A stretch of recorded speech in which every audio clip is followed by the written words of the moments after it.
नमस्कार, स्वागत है आपका आपके YouTube channel study with Shastri में। आशा करते हैं आप सभी स्वस्थ होंगे, अच्छे होंगे। चलिए स्टार्ट करते हैं आज की ये क्लास। जैसा कि हम लोग पिछले वीडियो में कक्षा 9 रसायन विज्ञान का चैप्टर नंबर 1 हमारे आसपास के पदार्थ, इसमें जितनी भी टॉपिक थी हम लोगों ने पिछले 6-7 वीडियो में उसको कवर किया और पहला चैप्टर समाप्त हो गया है। अब उसी क्रम में रसायन विज्ञान का जो दूसरा लेसन है, क्या हमारे आसपास के पदार्थ शुद्ध हैं, अब हम इसके विषय में चर्चा करेंगे। तो सबसे पहले बात करते हैं, देखिए यहाँ पे लिखा है क्या हमारे आसपास के पदार्थ शुद्ध हैं, इसके विषय में। तो हम अपने आसपास बहुत से पदार्थों को, बहुत से वस्तुओं को देखते हैं। जब हम मार्केट में जाते हैं तो जैसे घी का डिब्बा खरीदते हैं, उस पर लिखा होता है शुद्ध घी। तो इसका मतलब क्या है कि कुछ पदार्थ ऐसे होते हैं जो शुद्ध होते हैं और कुछ पदार्थ ऐसे भी होते हैं जो अशुद्ध होते हैं। तो शुद्ध पदार्थ किसे कहते हैं, फिर अशुद्ध पदार्थ क्या होते हैं, इन्हीं सबको हमको क्या करना है, इस लेसन में पढ़ना है। तो शुद्ध पदार्थ किसे कहते हैं उसकी बात करते हैं। शुद्ध पदार्थ वे पदार्थ होते हैं जिसमें एक ही प्रकार के कण मौजूद हों, या ऐसे पदार्थ जिसमें केवल एक ही प्रकार के कण उपस्थित हों, ऐसे पदार्थों को क्या कहते हैं, शुद्ध पदार्थ कहते हैं। अब हम बात करते हैं किसकी, मिश्रण की। तो मिश्रण को इंग्लिश में मिक्सचर कहा जाता है। क्या कहा जाता है, मिक्सचर। मिक्सचर क्या होता है, वे पदार्थ जो 2 या 2 से अधिक पदार्थों के किसी भी अनुपात में मिला देने पर बनते हैं, क्या कहलाते हैं, मिश्रण कहलाते हैं। जैसे कोई 2 पदार्थ लेते हैं और दोनों पदार्थ को किसी भी अनुपात में हम मिला देते हैं तो क्या कहलाता है, मिश्रण। जैसे चावल और कंकड़ के मिश्रण को हम किसी भी अनुपात में जब मिला देते हैं वो क्या कहलाता है, मिश्रण कहलाता है। अब हम बात करते हैं आगे कि मिश्रण के उदाहरण, जैसे वायु। वायु क्या है, विभिन्न प्रकार के गैसों का क्या है, मिश्रण है। इसी वायु में क्या क्या पाया जाता है, oxygen, nitrogen, carbon dioxide, argon और जलवाष्प आदि पाए जाते हैं। इसीलिए हम वायु को क्या कहते हैं कि यह अनेक प्रकार के गैसों का क्या होता है, मिश्रण होता है। उसके बाद दूसरा है उदाहरण में पीतल। पीतल भी एक प्रकार का मिश्रण है। इसमें कौन कौन से पदार्थ मिले होते हैं, तांबा मिला होता है और जस्ता। तांबे को कहते हैं कॉपर और जस्ते को कहते हैं जिंक। कॉपर और जिंक का मिश्रण क्या कहलाता है, पीतल कहलाता है। इसलिए पीतल एक प्रकार का क्या है, मिश्रण है। उसके बाद हम बात करते हैं, अगला उदाहरण है बारूद। बारूद भी एक प्रकार का मिश्रण है। इसमें पोटेशियम नाइट्रेट, गंधक, चारकोल, ये सब चीजें मिली होती हैं, मिलकर एक मिश्रण बनाती हैं। इसलिए बारूद भी क्या है, एक मिश्रण का उदाहरण है। ठीक, अच्छा अब हम बात करते हैं यहां पे मिश्रण में उपस्थित सभी पदार्थ मिश्रण के अवयव कहलाते हैं। जैसे किसी भी पदार्थ का 2 पदार्थ है, जैसे यहां ले लेते हैं जल और रेत। दोनों पदार्थ को आपस में मिला दिए तो दोनों पदार्थ क्या हो गए, मिश्रण हो गए।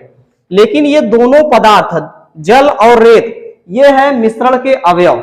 वही देखिए यहां पे लिखा गया है, मिश्रण में उपस्थित सभी पदार्थ मिश्रण के अवयव कहलाते हैं। तो मिश्रण के अवयव किसे कहते हैं, जो मिश्रण है उसमें जितनी भी पदार्थ मिले हुए हैं वे सभी पदार्थ क्या कहलाएंगे, मिश्रण के अवयव कहलाएंगे। ठीक, आगे चलते हैं। सभी विलयन क्या होते हैं, मिश्रण होते हैं। जैसे शरबत। शरबत क्या है, एक प्रकार का मिश्रण है। जैसे उसमें शक्कर और जल, 2 अवयव मिले हुए हैं, शक्कर और जल, ये दोनों मिल गए हैं, इसीलिए इसको क्या कहते हैं, मिश्रण। क्या कहते हैं इसको, मिश्रण। ठीक, अब हम बात करते हैं मिश्रण की विशेषताएं। मिश्रण की कितनी विशेषताएं होती हैं उसके विषय में चर्चा कर लेते हैं। सबसे पहले मिश्रण के तत्वों का अनुपात निश्चित नहीं होता है। मिश्रण में किसी भी अनुपात में हम जब किसी दो पदार्थों को मिला देते हैं तो क्या कहलाता है? मिश्रण कहलाता है। ऊपर हम लोग पढ़ चुके हैं। इसी प्रकार यहां है, मिश्रण के तत्वों का अनुपात निश्चित नहीं होता है।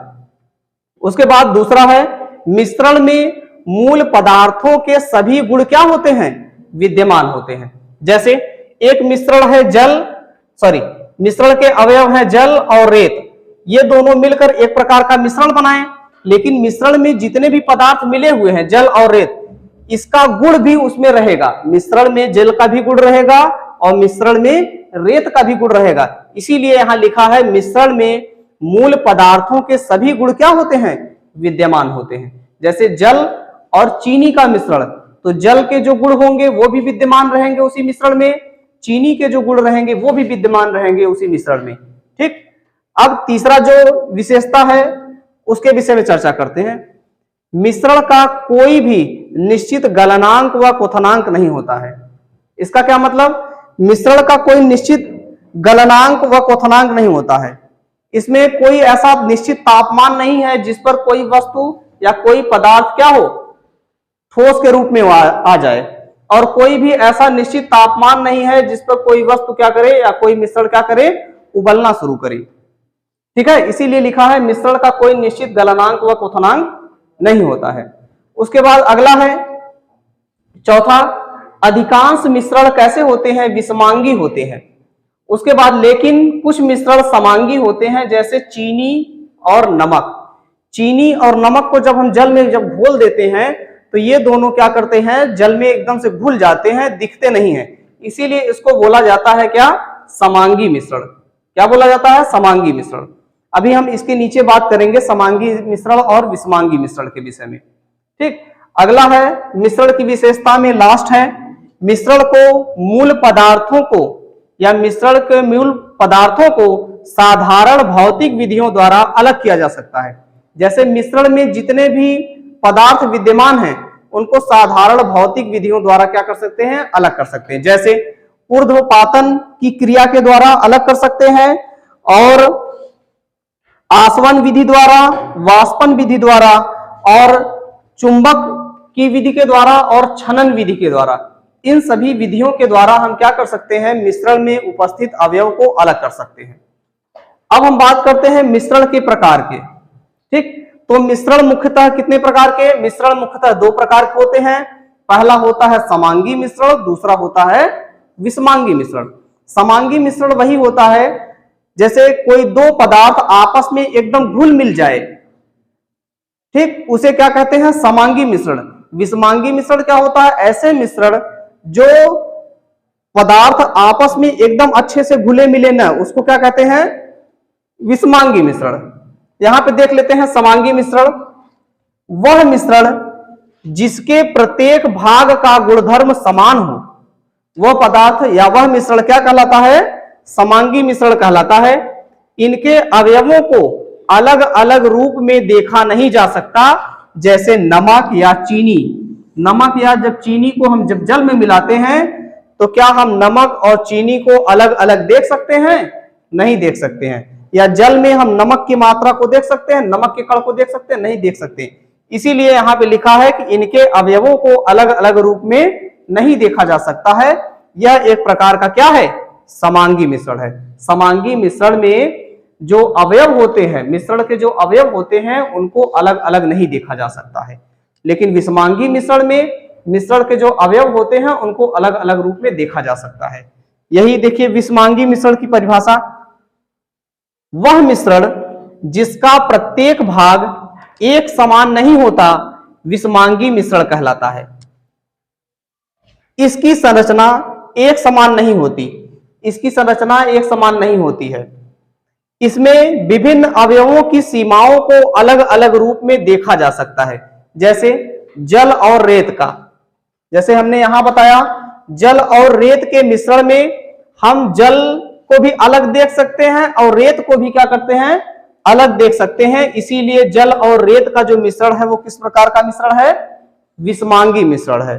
ठीक, तो आज हम लोगों ने मिश्रण के विषय में चर्चा किया, मिश्रण की विशेषताओं के बारे में चर्चा किया, और मिश्रण के प्रकार के विषय में चर्चा किया। मिश्रण के प्रकार दो प्रकार के होते हैं, समांगी मिश्रण और दूसरा है विषमांगी मिश्रण। ठीक है, तो आज इतना पढ़ा। ठीक, आज के लिए इतना ही, धन्यवाद।